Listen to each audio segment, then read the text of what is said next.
الحمد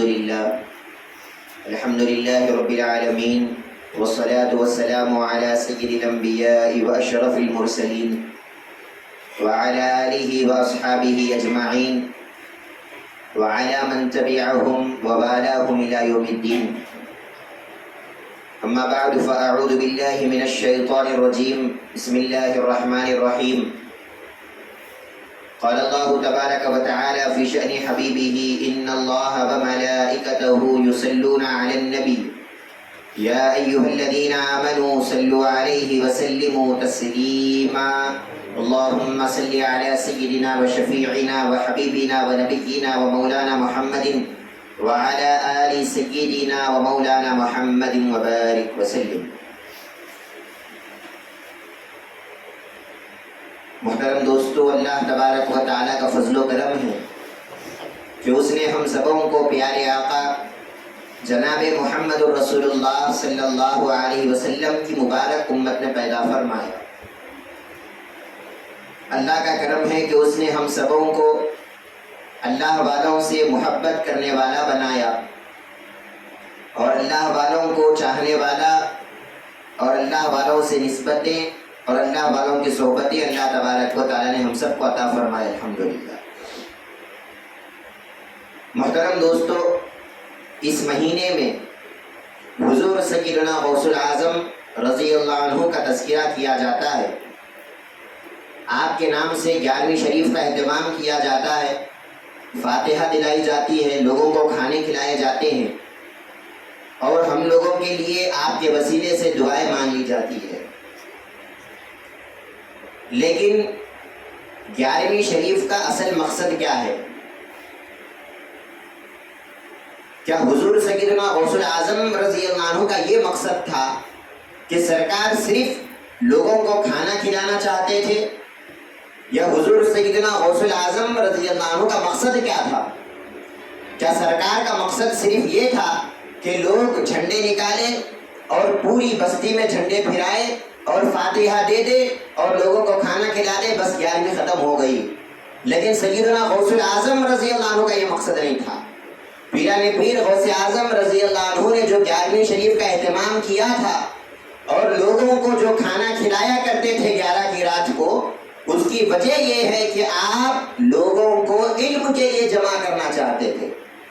حضور سیدنا غوث العظم رضی اللہ عنہ ان کے مدرسے میں مہینے میں ایک مرتبہ چاند کی 11 تاریخ کو لوگوں کو اپنے مدرسے میں جمع کیا کرتے، لوگوں کو اپنے پاس بلایا کرتے اور بیان رکھایا کرتے اور بیان کیا کرتے، ان کے سامنے علم دین کو بتلایا کرتے، ان کے سامنے اللہ کے احکام کو بتلاتے، ان کے سامنے اللہ کے رسول کی باتیں سکھلاتے، اور اس کے بعد لوگ جب چلے جاتے تو جاتے وقت لوگوں کو کھانا کھلا کے بھی جاتے.